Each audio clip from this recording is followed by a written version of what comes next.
Welcome to వి3 news. లక్ష్యం సమాజహితం. నేను మీ కావ్య. ముందుగా హెడ్లైన్స్ చూద్దాం.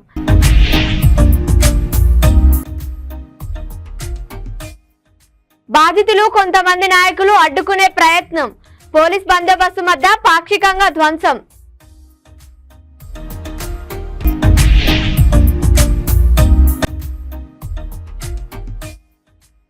టాస్క్ ఫోర్స్ ఇన్స్పెక్టర్ ఎస్ఐ సిబ్బంది తనిఖీలు. 900 లీటర్ల బెల్లం పానకం ధ్వంసం.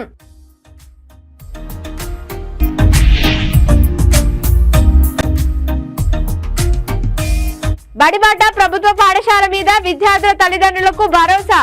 స్కూల్ మొదటి రోజే పిల్లలకు దుస్తులు, పుస్తకాలు పంపిణీ.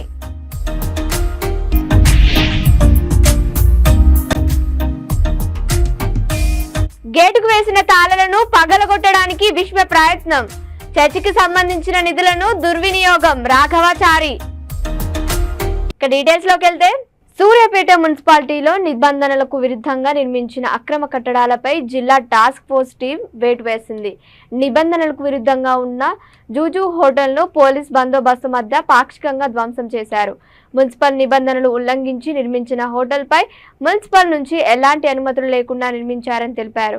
ఈ క్రమంలో బాధితులు కొంతమంది నాయకులు అడ్డుకునే ప్రయత్నం చేసినప్పటికీ పోలీసులు వారిని పక్కకు తీసుకెళ్లారు. దీంతో టాస్క్ ఫోర్స్ అధికారులు అక్రమ నిర్మాణాలను పాక్షికంగా కూల్చివేశారు.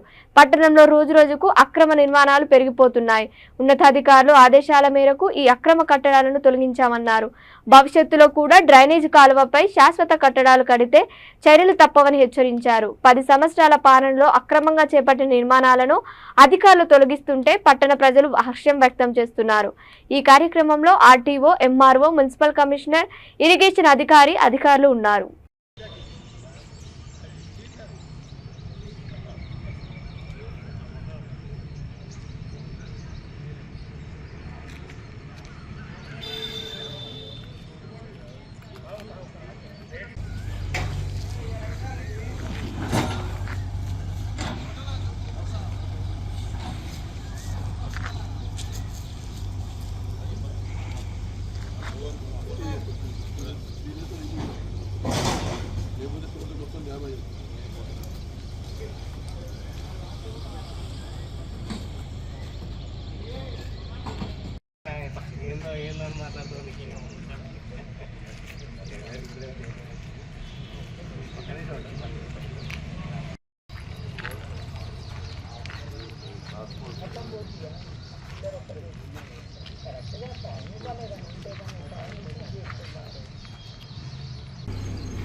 రామగుండం పెద్దపల్లి జిల్లా రామగిరి మండలం పోలీస్ స్టేషన్ పరిధిలోని బేగంపేట్ గ్రామ సమీపాన కంచెర చెరువు ప్రాంతంలో గుడుంబా తయారు చేస్తున్నారు.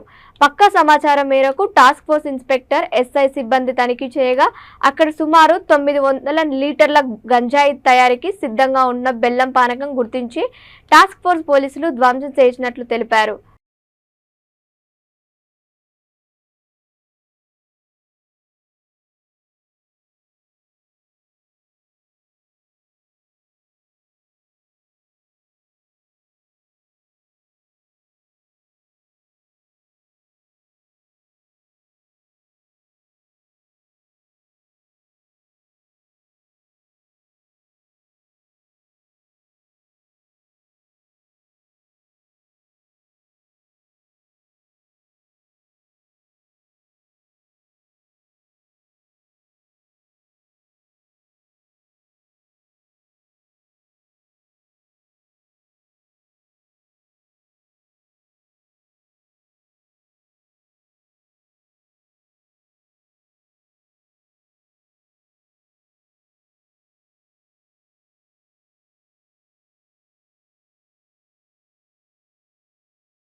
ఐనవోలు మండలం కేంద్రంలోని కక్కిరాలపల్లి పాఠశాలలో ప్రో జయశంకర్ బడిబాట కార్యక్రమంలో ముఖ్య అతిథిగా పాల్గొన్నారు. విద్యార్థులకు బుక్స్, యూనిఫామ్స్ పంపిణీ చేసిన వర్ధన్నపేట శాసనసభ్యులు కెఆర్ నాగరాజు నూతనంగా ఏర్పాటు చేసిన ఆరూరి అశోక్ వాటర్ ప్లాంట్ను ప్రారంభించారు.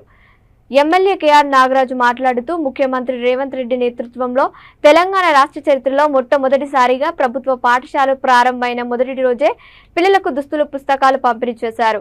ఇందిరమ్మ ఇల్లు ప్రజాప్రభుత్వానికి దక్కుతుందని, ప్రభుత్వ పాఠశాలల్లోనే నాణ్యమైన విద్యను అందిస్తున్న మొట్టమొదటి ప్రభుత్వం కాంగ్రెస్ ప్రభుత్వం అని తెలిపారు. జిల్లా, మండల, గ్రామ స్థాయి నాయకులు, కార్యకర్తలు తదితరులు పాల్గొన్నారు.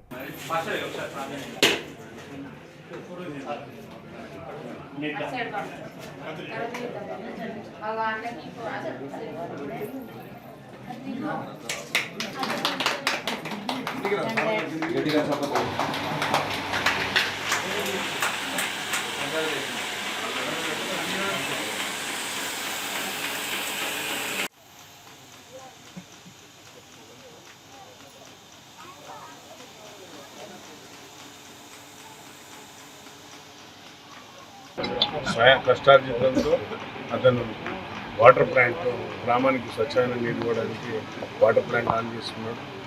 నన్ను పిలవడం చాలా సంతోషం. వారికి శుభాకాంక్షలు, వారికి వారి కుటుంబానికి. ఎందుకంటే గ్రామానికి స్వచ్ఛమైన నీరు ఇచ్చే దిశగా వెళ్తున్నాం కాబట్టి per can I think 5 rupees, 10 rupees door delivery. So అందరికి కూడా స్వచ్ఛమైన నీళ్లు గ్రామానికి వస్తున్నాయి కాబట్టి ఈ రోజుల్లో ఎవరు కూడా బోర్ వాటర్, బాయిల వాటర్ తాగలేదు. ప్రతి ఒక్కరు మినరల్ వాటర్ తాగాలని. నేను స్టార్టింగ్ నుంచి వెళ్ళి ఒక ఆటో డ్రైవర్తో జీవనం కొనసాగించేది. నాకు కక్కిరాలపల్లిలో చాలామందికి వితంతులు, వికలాంగులు వాళ్ళు ఉన్నారు. వారికి వాటర్ క్యాన్లు తీసుకురావాలంటే చాలా ప్రాబ్లం అవుతుంది. కావున నాకే ఒక ఉద్దేశం వచ్చి డోర్ డెలివరీ చేయడానికి వాటర్ ప్లాంట్ పెట్టి వాళ్ళ ఇంటి దగ్గరికే తీసుకుపోయి వాటర్ సప్లై చేయడానికి ప్లాన్ చేసుకొని వాటర్ ప్లాంట్ పెట్టాను. అంటే ఎంతగా అమ్ముతున్నారు వాటర్? వాళ్ళ ఇంటికి పోయినా 10 రూపీసే, ఇంటికి తీసుకుపోయి ఇచ్చినా 10 రూపీసే. ఇప్పుడు ఇంకా దీనికంటే ఇంకో 2 వాటర్ ప్లాంట్లు నడుస్తున్నాయి. వాళ్ళ దగ్గర పోయినా 10 రూపాయలు తీసుకుంటారు. కానీ నేను వాళ్ళ ఇంటికి పోయి పోసిన 10 రూపాయలు, అదే 10 రూపీస్ తీసుకోవడానికి నేను డిసైడ్ చేసుకున్నాను.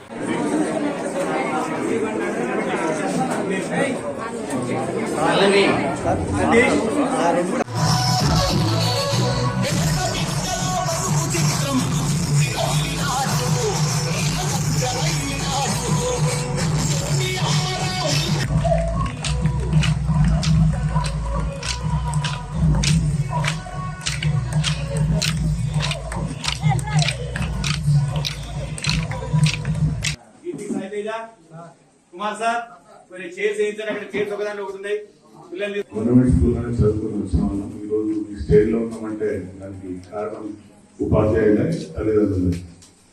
ప్రైవేట్ స్కూల్లో పోయినట్టు మా మైండ్ కూడా చెప్పినట్టు యాక్సెప్టెన్స్ ఉండాలి, అంటే పాజిటివిటీస్ ఉండాలి. నా పిల్లలు గవర్నమెంట్ స్కూల్ పంపితే చిన్నతనం అనేది తల్లిదండ్రులలో ఉండదు. అది ఉంటే కష్టమైపోతుంది. నారాయణపేట జిల్లా ఉట్కూరు మండలంలో పట్టపగలు గువ్వల సంజీవుని కొట్టి చంపిన ఘటనపై ముఖ్యమంత్రి రేవంత్ రెడ్డి సీరియస్ గా స్పందించారు. భౌతిక దాడులకు, అరాచకాలు, హత్యలకు పాల్పడితే శక్తులు ఎంతటి వారైనా సరే ఉపేక్షించేది లేదని హెచ్చరించారు. ఈ ఘటనకు సంబంధించి నిర్లక్ష్యంగా వ్యవహరించినట్లు తెలిస్తే బాధ్యులైన పోలీసు అధికారులపై వెంటనే చర్యలు తీసుకోవాలని ఆదేశించారు. మళ్లీ ఘటనలు పునరావృతం కాకుండా కఠిన చర్యలు తీసుకోవాలని డీజీపీకి ఆదేశాలు జారీ చేశారు.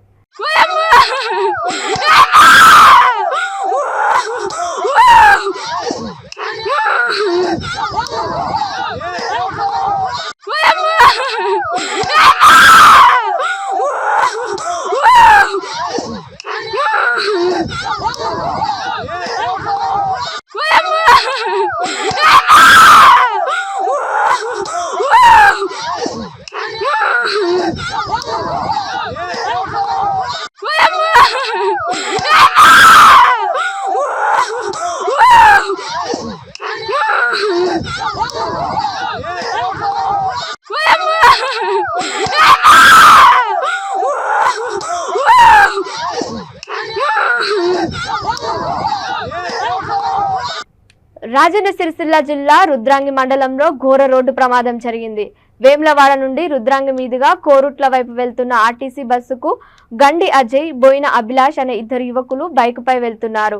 మండల కేంద్రంలోని పెట్రోల్ బంక్ వద్ద ప్రమాదం జరిగింది. ఈ ప్రమాదంలో బైక్ పై వెళ్తున్న గండి అజయ్ అక్కడికక్కడే మృతి చెందగా తీవ్ర గాయాల పాలైన అభిలాష్ ను హుటాహుటిగా ఆసుపత్రికి తరలించారు. అభిలాష్ ప్రాణాపాయ స్థితిలో ఉన్నట్లు సమాచారం తెలిపారు. సంఘటన స్థలానికి చేరుకున్న సిఐ వెంకటేశ్వర్లు, ఎస్ఐ అశోక్ వివరాలు సేకరించి కేసు నమోదు చేసి మృతదేహాన్ని పోస్టుమార్టానికి తరలించారు.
హైదరాబాద్ గోల్కొండ క్రాస్ రోడ్ లోని హైబ్రోన్ చర్చ్ ఆధిపత్యం కోసం చర్చ్ సొసైటీ ట్రస్ట్ వర్గాలు వీధికి ఎక్కారు. హైబ్రోన్ ట్రస్ట్ కు సంబంధించిన కొంతమంది వ్యక్తులు చర్చి వద్దకు వచ్చి గేటు తాళాలు తీయాలని నానా రభస సృష్టించారు. హైబ్రోన్ చర్చ్ కు సంబంధించిందని వ్యక్తులు బయటికి రావాలని కేకలు వేస్తూ గేటుకు వేసిన తాళాలను తీయాలని నినాదాలు చేశారు. గేటును బలవంతంగా తోయడానికి విశ్వ ప్రయత్నాలు చేశారు. ఈ ప్రాంతంలో ఉద్రిక్తత వాతావరణం నెలకొంది. చర్చి ఆవరణలో ఉన్న వ్యక్తులు 100 నెంబర్కు ఫోన్ చేశారు. పోలీసులు రంగప్రవేశం చేసి ఇరు వర్గాల ప్రతినిధులను వెళ్లిపోవాలని సూచించారు. హైబ్రోన్ చర్చి వద్దకు కర్నూలు, కడప, చిత్తూరు, అనంతపురం, అద్దంకి ప్రాంతాల నుండి మాజీ ముఖ్యమంత్రి జగన్మోహన్ రెడ్డి సొంత మేనమామ ఎస్పీఎస్ ఫీటర్ కు సంబంధించిన ట్రస్ట్ కు సంబంధించిన వ్యక్తులు వచ్చి నానా రభస చేశారని చర్చ్ సొసైటీ ప్రధాన కార్యదర్శి ఆర్వి చారి తెలిపారు. ప్రధాన కార్యదర్శి రఘువాచారి చర్చికి సంబంధించిన నిధులను దుర్వినియోగానికి పాల్పడుతున్నారని ఆయన ఆరోపించారు. రాఘవాచారి అవినీతి అక్రమాలపై ప్రభుత్వము తగు చర్యలు తీసుకోవాలని ఆయన డిమాండ్ చేశారు.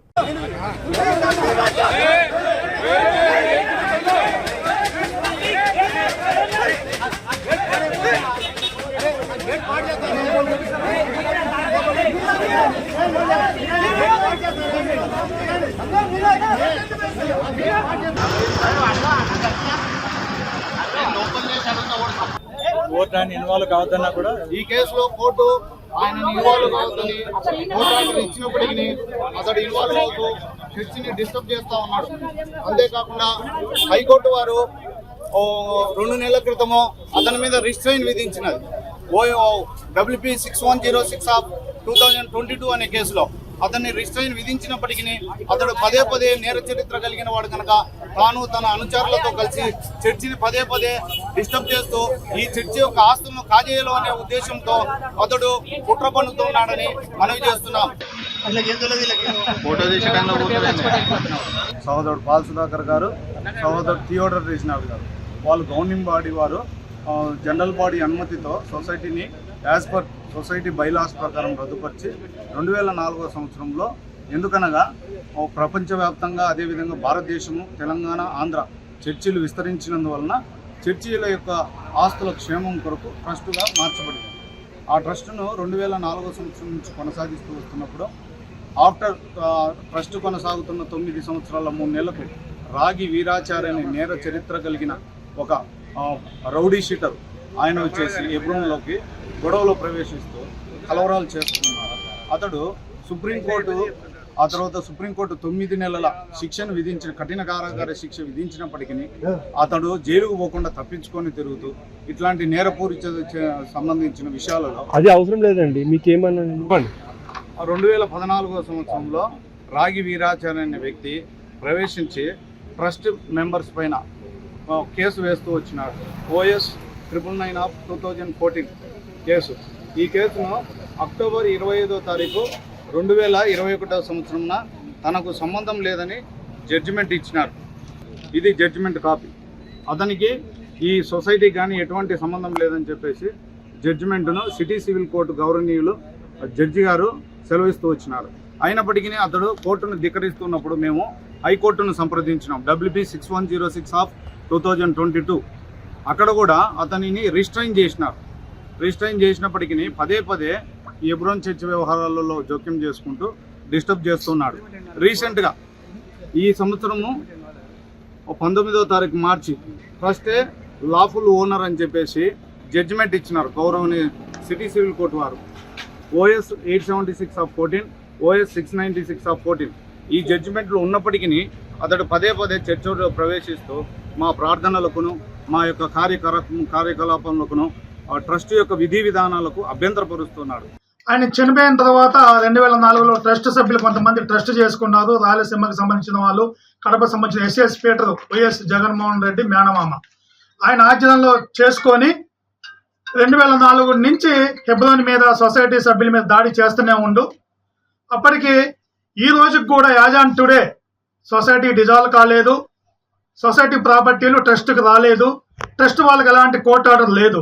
అయినా సరే హెబ్రోన్ చర్చ్ మీద, చుట్టుపక్కల చర్చిల మీద కూడా చాలా కేసులు సివిల్ కోర్టులో పెండింగ్లో ఉన్నాయి. సివిల్ కోర్టులో పెండింగ్ ఉంది, హైకోర్టులో పెండింగ్ ఉంది, రీసెంట్గా సుప్రీంకోర్టులో కూడా కేసు పెండింగ్ ఉంది. వాళ్ళకి ఎలాంటి కోర్టు ఆర్డర్ లేవు. ఫేక్ డాక్యుమెంట్లు కోర్టు ఆర్డర్లు నేను చూపిస్తారు. ఎలాంటి కోర్టు ఆర్డర్ లేవు. వాళ్ళ కోర్టు ఆర్డర్లు ఉంటే విత్ పోలీస్ ప్రొటెక్షన్ తీసుకొని, కోర్టు ఆర్డర్ తీసుకొని డీలర్ పొజిషన్, మీ ఫిజికల్ పొజిషన్లో ఉన్నాము. వాళ్ళ కోర్టు ఆర్డర్ ఉంటే మా పొజిషన్ వాళ్ళకి ఒప్పచెప్పమని కోర్టు ఆర్డర్ వచ్చినా మా పొజిషన్ డెలివర్ చేయమన్నా కూడా మేము డెలివర్ చేస్తాం. లేదంటే EP వేసుకోవాలి. మీ పొజిషన్లో ఉన్నాం. కరెంటు బిల్లులు, టెలిఫోన్ బిల్లులు, వాటర్ బిల్లులు, గ్యాస్ బిల్లులు, ఇన్కమ్ ట్యాక్స్ రిటర్న్స్, ప్రతి సండే, ప్రతి day to day church meetings అన్ని బ్రహ్మాండంగా జరిపిస్తున్నాము కొన్ని సంవత్సరాల నుండి. బులెటిన్ ముగించే ముందు హెడ్లైన్స్ మరోసారి.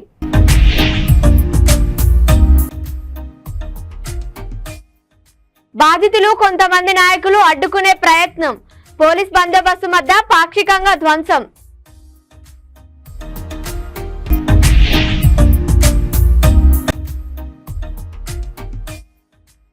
టాస్క్ ఫోర్స్ ఇన్స్పెక్టర్ SI సిబ్బంది తనిఖీలు, 900 లీటర్ల బెల్లం పానకం ధ్వంసం.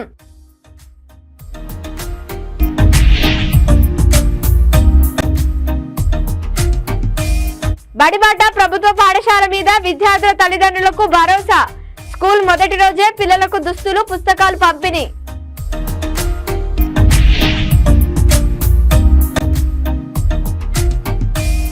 గేటుకు వేసిన తాళాలను పగలగొట్టడానికి విశ్వ ప్రయత్నం, చర్చికి సంబంధించిన నిధులను దుర్వినియోగం, రాఘవాచారి. ఇవి ఇప్పటివరకు అప్డేట్స్. మరిన్ని అప్డేట్స్ కోసం చూస్తుండండి V3 న్యూస్. లక్ష్యం సమాజహితం.